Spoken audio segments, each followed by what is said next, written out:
सहभागिता में आते हैं, परमेश्वर की उपस्थिति में आते हैं, कोई मजाक नहीं है, कोई मामूली सा बात नहीं है। हम बहुत समय, बहुत विश्वासी लोग मैं देखता हूं, बहुत समय आते जाते हैं, बैठते हैं, खाते पीते हैं, बात करते हैं, बस हो गया। मेरे प्रिय, ये उपस्थिति, ये सहभागिता कोई मजाक नहीं है। इसलिए क्या होता है, आज बहुत विश्वासी, सुनिए, नाश हो जा रहे हैं, मगर गाली देते किसको? परमेश्वर को।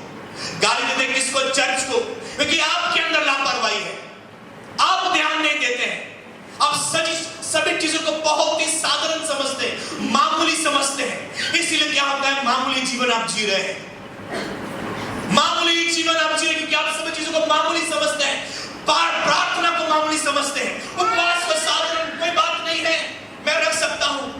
मगर ये उपवास के समय आप क्या कर रहे हैं? कुछ भी नहीं, आप झगड़ रहे हैं, लड़ रहे हैं, अब व्यस्त जगतिक चीजों में, अब व्यस्त जगतिक कामों में। मेरे प्रिय, उपवास के समय आपको व्यस्त होना है परमेश्वर के साथ। आमीन, हालेलुया।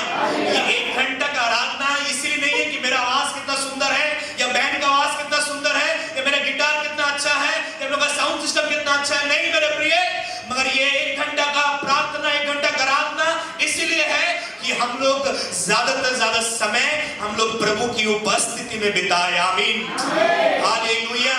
प्रभु की सहभागिता में बिताए, उसके साथ हम लोग एक हो पाए, उसके साथ हम लोग जुड़ पाए।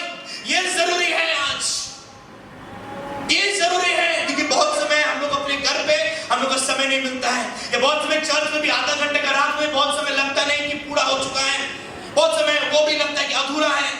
तो इसीलिए ये समय दिया जा रहा है, 1 घंटा की आराधना ये इसलिए दिया जा रहा है कि आप ज्यादातर समय अपना परमेश्वर के साथ बिताएं।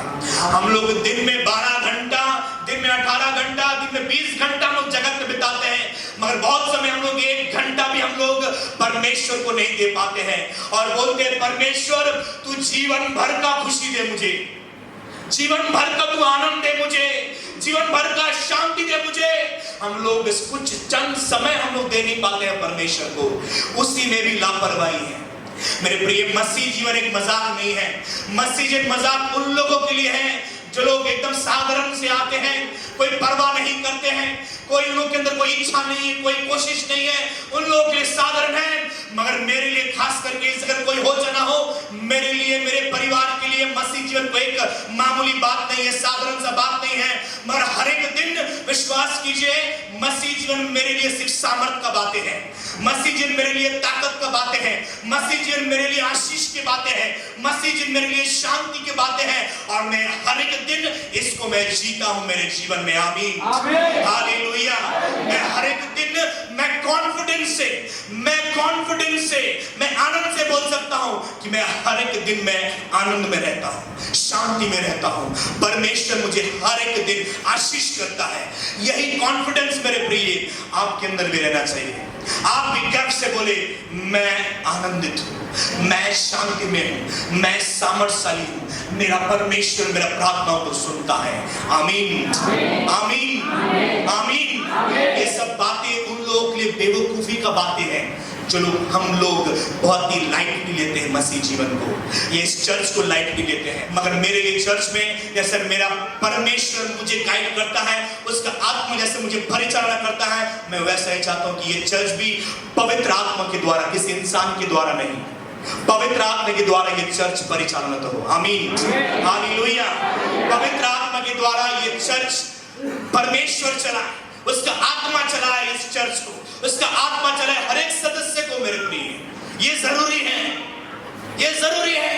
इसलिए लापरवाही मत दिखाइए अपने जिंदगी में, लापरवाही मत दिखाइए अपने शरीरों में। हम लोग शरीर की बातें ज्यादा सुनते हैं, और मेरे प्रिय, शरीर ही वही है, वही कमजोरी, वही वीकनेस, और वही शैतान का वो काम है आपके शरीरों में, जो आपको कमजोर करता है, आपको लापरवाही की ओर लेकर जाता है, आपको आलसी बनाता है। बहुत से हम लोग समय पर नहीं आते हैं, प्रार्थना में समय पर चर्च नहीं आते हैं, सहभागिता में नहीं आते हैं, फेलोशिप में नहीं आते हैं, उपवास नहीं करते हैं, बाइबल को नहीं पढ़ते हैं, प्रार्थना नहीं करते घड़ी घड़ी। आज ये शरीर ही ना करता है, आज ये शरीर ही ना करता है, आज ये शरीर ही। इसीलिए मैं इसके पहले मैंने प्रचार किया था कि हम लोग का लड़ाई है शरीर और आत्मा के बीच में। आत्मा बोल रहा है प्रार्थना करो, शरीर बोल रहा है सो जाओ। आत्मा बोल रहा है उपवास करो, शरीर बोल रहा है भूख लगा है। आत्मा बोल रहा है कि तुम फेलोशिप में जाओ, सहभागिता में जाओ, शरीर बोल रहा है आराम करो ना, क्या जरूरत है। क्रूस के बारे में, और इन दिनों हम लोग सिर्फ क्रूस के बारे में ही सुनते रहेंगे, क्रूस के बारे में ही जानते रहेंगे, मसीह के विषय में जानते रहेंगे। मेरे पीछे में भी एक क्रूस है। ये क्रूस इसीलिए है, ये एक चिन्ह है हर एक विश्वासियों के लिए, ये एक सबसे बड़ा चिन्ह है हर एक क्रिश्चियन के लिए। क्रिश्चियन मतलब सिर्फ वो नहीं, मेरे लिए क्रिश्चियन मतलब सिर्फ वो नहीं जो लोग सिर्फ नाम के वास्ते चलते हैं। मेरे लिए क्रिश्चियन मतलब वो है जो लोग मसीह को लेकर चलते हैं। आमीन, हालेलुया। मसीह को नाम को लेकर चलना आप बहुत को पाएंगे, मसीह को नाम को लेकर चलना आप बहुत भीड़ को पाएंगे, मगर मसीह को लेकर चलना बहुत कम को पाएंगे आप। नाम को नहीं मेरे प्रिय, मसीह को लेकर चलिए। Hallelujah, hallelujah. जो लोग मसीह को लेकर चलते हैं वो लोग ये उद्धार पाते हैं। हालेलुया, जोर से बोलिए हालेलुया।